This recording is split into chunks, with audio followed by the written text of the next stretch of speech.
Nelson Mandela, A Long Walk to Freedom. This small passage has been taken from the autobiography of Nelson Mandela. He spent a lifetime fighting against an apartheid in South Africa. He had to pass 30 years in prison facing tortures and troubles. It was the year 1994 when democratic elections were held there. His party got majority votes in South Africa. He became the first black president of a new nation. The passage describes the troubles about freedom that he and his friends had to face. It also throws light on how his hunger for freedom became of supreme importance to him. This small passage has been taken from the autobiography of Nelson Mandela. यह छोटा सा passage Nelson Mandela की autobiography से लिया गया है. ही spent a life time fighting against an apartheid in south Africa. उन्होंने south Africa में जीवन भर अपार्थाइड के खिलाफ, रंग भेद नीति के खिलाफ लड़ते हुए अपना जीवन गुजार दिया. He had to pass 30 years in prison facing tortures and troubles. उन्हें 30 साल तक कैद करके जेल में रखा गया और साथ ही साथ उन्हें यातनाएं दी गईं और कई प्रकार की उन्हें परेशानियां झेलनी पड़ी. It was the year 1994 when democratic elections were held there. यह 1994 का वर्ष था जब साउथ अफ्रीका में लोकतांत्रिक चुनाव हुए, डेमोक्रेटिक इलेक्शंस हुए. His party got majority votes in south Africa. और सौभाग्य से नेल्सन मंडेला की जो पार्टी है उसने बहुत अधिक संख्या में वोट हासिल किए और जीत हासिल की. He became the first black president of a new nation. वह नए राष्ट्र के पहले ब्लैक प्रेसिडेंट बने. The passage describes the troubles about freedom that he and his friends had to face. यह पैसेज ये बताता है कि स्वतंत्रता के लिए, आज़ादी के लिए, फ्रीडम के लिए उन्हें और उनके दोस्तों को किस प्रकार से संघर्ष करना पड़ा, किस प्रकार से मुसीबतों का सामना करना पड़ा. It also throws light on how his hunger for freedom became of supreme importance to him. और ये पैसेज ये भी बताता है कि इंडिपेंडेंस के लिए, स्वतंत्रता के लिए उनकी जो भूख थी, वो भूख उनकी किस प्रकार से उनके लिए एक बहुत महत्वपूर्ण हिस्सा बन गई. This was a short introduction of the chapter Nelson Mandela, a long walk to freedom. Now we will learn some important questions which are given in the chapter. So first question is, where did the ceremonies take place? Can you name any public buildings in India that are made of sandstone? समारोह कहाँ हुआ था? क्या आप India में किसी ऐसी public building का नाम बता सकते हैं जो सैंडस्टोन की बनी हो? So its answer is, the ceremonies were held in the Union Buildings Amphitheatre in Pretoria. It was a grand occasion to see.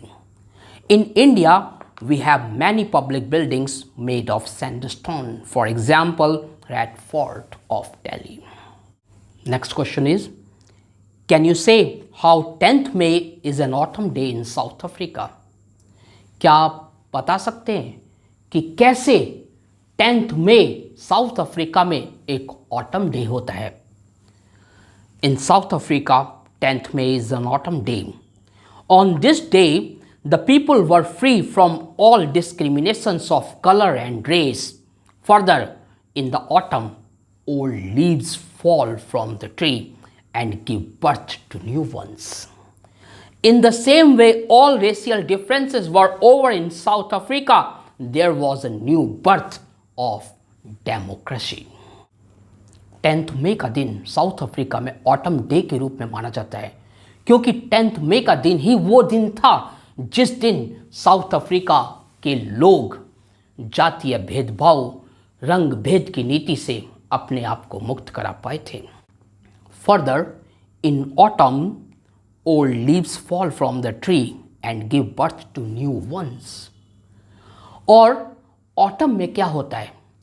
Autumn में पेड़ों की पुरानी पीली पत्तियां पेड़ों से गिरकर, पेड़ों से टूटकर गिरती हैं और उनके स्थान पर, उनकी जगह पर नई पत्तियों का जन्म होता है। ठीक इसी प्रकार से साउथ अफ्रीका में पुराने सभी भेदभाव, पुराने सभी नस्ल भेदभाव, रंग भेदभाव खत्म हुए और एक नया लोकतांत्रिक देश उभर कर सामने आया। Next question. At the beginning of his speech, Mandela mentions an extraordinary human disaster. What does he mean by this? What is the glorious human achievement he speaks of at the end? अपनी speech के प्रारंभ में Mandela एक extra ordinary human disaster के बारे में बात करते हैं। एक अत्यधिक असाधारण मानव विध्वंस के बारे में वो बात करते हैं। What does he mean by this? उनका इससे क्या मतलब था? What is the glorious human achievement he speaks of at the end? और वो कौन सी शानदार उपलब्धि है जिसके बारे में वो अंत में अपनी स्पीच में कहते हैं। Here Nelson means to say that the people of South Africa were the victims of racial discrimination. They were not free. They were looked down upon by the whites. This was an extra human disaster. Now they have achieved freedom. They will never be oppressed. He calls it as a glorious human achievement. They will never be the slave of racial and color difference. Here, Nelson means to say that the people of South Africa were the victims of racial discrimination. यहाँ Nelson का कहने का मतलब था कि south Africa के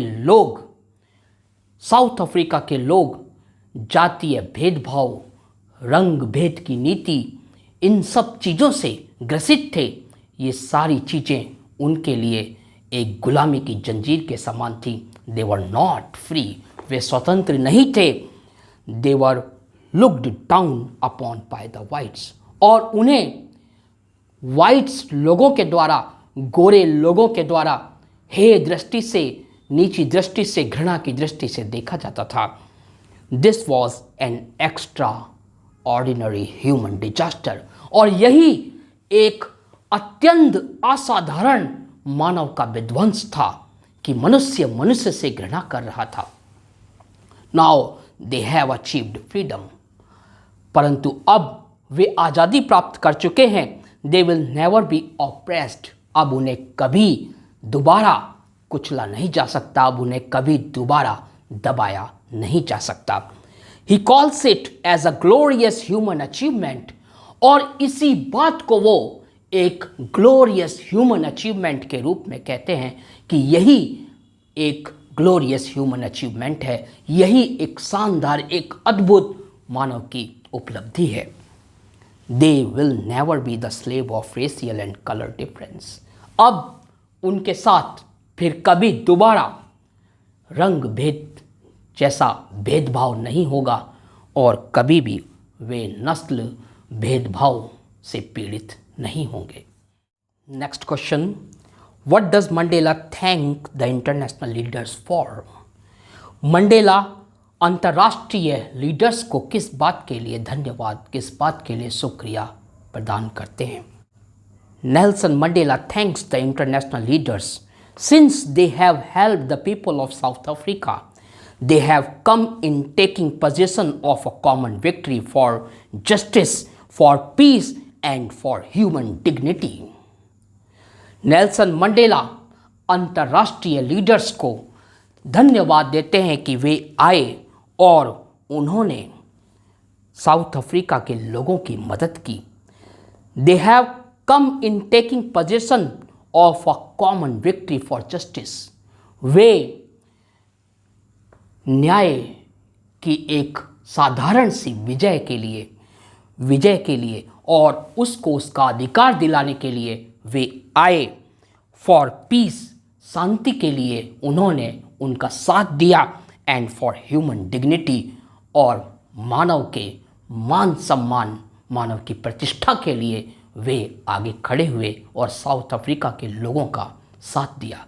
इसी बात के लिए नेल्सन मंडेला अंतर्राष्ट्रीय लीडर्स का शुक्रिया प्रदान करते हैं, उनको शुक्रिया अदा करते हैं। Next question, what ideals does he send out for the future of south Africa? South Africa के भविष्य के लिए वो कौन से आदर्श थे जिन्हें नेल्सन मंडेला प्रदान करते हैं? Nelson Mandela sets out many ideals for the future of his country. Nelson Mandela अपने देश के भविष्य के लिए बहुत से आदर्शों को बताते हैं। सम ऑफ देम आर, उनमें से कुछ हैं, all people will be free from poverty, deprivation, suffering, gender and other discriminations. They will never experience oppression by others. This glorious human achievement will never be blown out. यहाँ उनके द्वारा बताए गए कुछ आदर्श हैं। All people will be free from poverty, deprivation, suffering, gender and other discriminations. कि सभी लोग गरीबी, वंचित रहने से, किसी अधिकारों से, अपने मानव अधिकारों से वंचित रहने से बचें, सफरिंग, पीड़ा से बचें, जेंडर एंड अदर डिस्क्रिमिनेशंस, और उनके खिलाफ जो लिंग भेद होता है, उनके खिलाफ जो किसी भी प्रकार का डिस्क्रिमिनेशन, भेदभाव होता है, उनसे उनकी रक्षा हो, उसके लिए वो खुद आवाज़ उठाने के लिए अग्रणी रहें, आवाज़ उठाने के लिए सशक्त रहें। They will never experience oppression by others, और दूसरों के द्वारा कभी उन्हें दबाया ना जाए, कभी वो अपने आप को दबा हुआ या किसी के द्वारा दबाया हुआ महसूस ना करें। This glorious human achievement will never be blown out, और मानव का ये शानदार अचीवमेंट, मनुष्य के ये शानदार उपलब्धि कभी उनसे दूर ना हो जो उन्हें प्राप्त हुई है। Next question, what do the military generals do? How has their attitude changed and why? Military generals ने क्या किया और मिलिट्री जनरल्स का जो दृष्टिकोण था, उनका जो नज़रिया था नेल्सन मंडेला के प्रति, वो नज़रिया, वो दृष्टिकोण कैसे बदल गया? The military generals showed their loyalty to the democracy. They were with medals and ribbons on their chests. They saluted Mandela. Earlier they had arrested him on being elected by the people and being their president. The generals have to bring a change in their attitude. Now they were the servants of their own people and not the whites. Military generals ने democracy के प्रति अपनी उदारता प्रकट की, अपनी उदारता दर्शाई। They were with medals and ribbons on their chests. Military generals जो थे, उनके चेस्ट पे मेडल्स और रिबन्स लगे हुए थे। मेडल्स और रिबन्स के साथ वे खड़े हुए थे और मंडेला का स्वागत कर रहे थे, मंडेला को सैल्यूट कर रहे थे। दे सैल्यूटेड मंडेला, उन्होंने मंडेला को सैल्यूट किया। Earlier they had arrested him, लेकिन पहले कभी जब वाइट्स लोगों का वहाँ राज था तो उन्हीं मिलिट्री जनरल्स ने मंडेला को अरेस्ट किया था। On being elected by people and being their president, the generals have to bring a change in their attitude. Election होने पर जब मंडेला उन लोगों के प्रेसिडेंट बने तो मिलिट्री जनरल्स का जो एटीट्यूड था, उनका जो नज़रिया था, उनकी जो सोच थी, वो बदल गई। Now they were the servants of their own people and not the whites. अब वे अपने खुद के लोगों के, अपने खुद की जनता के सर्वेंट थे, अपनी खुद की जनता के सेवक थे, वाइट लोगों के नहीं। Next question, why were two national anthem sung? दो राष्ट्रीय गान क्यों गाए गए? Two national anthems were sung because both the whites and the blacks were the parties to the formation of the republic. दो नेशनल एंथम्स गाए गए क्योंकि रिपब्लिक की पार्टी में वाइट लोग और ब्लैक लोग दोनों ही शामिल थे, इसलिए दोनों के सम्मान में दोनों के अलग अलग नेशनल एंथम्स को गाया गया। Both have their different national anthems. White लोगों और ब्लैक लोगों की अपनी अलग अलग नेशनल एंथम्स थी। In order to give all the equal honour and recognition, two national anthems were sung. यह दर्शाने के लिए कि सभी इक्वल हैं, सभी को समान अधिकार, सभी को समानता मिली हुई है, दोनों का सम्मान रखते हुए वाइट लोगों का और ब्लैक लोगों का दोनों की ही नेशनल एंथम्स को गाया गया। This would help in removing all racial differences. और इस बात ने वहाँ सभी नस्ल भेद के डिफरेंस को, उसके अंतर को, विभेद को खत्म कर दिया। Now understand next question. What does courage mean to Mandela? Mandela के लिए करेज का क्या मतलब था? मंडेला के लिए साहस की क्या परिभाषा थी? By courage, Mandela means the triumph over fear.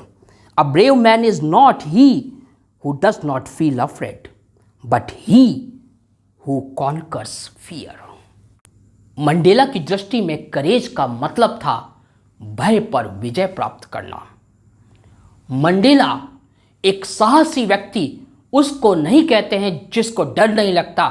Mandela एक करेजियस व्यक्ति, एक साहसी व्यक्ति, उस व्यक्ति को कहते हैं जो अपने डर पर विजय प्राप्त कर सकता है, या जिसने अपने डर पर विजय प्राप्त करने का ठान लिया है, यानी जिसने अपनी कमी को, अपने डर को दूर करने का निश्चय कर लिया है।